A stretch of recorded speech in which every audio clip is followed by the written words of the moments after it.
Hvis du er dansker, har du helt sikkert hørt navnet Kierkegaard. Men ved du, hvad der drev ham? Lad os dykke ned i hans utrolige rejse.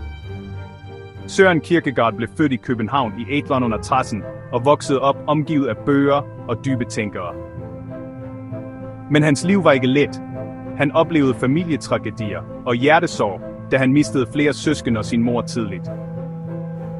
I stedet for at give op, begyndte Kierkegaard at skrive og stillede spørgsmålstegn ved alt fra religion til meningen med livet.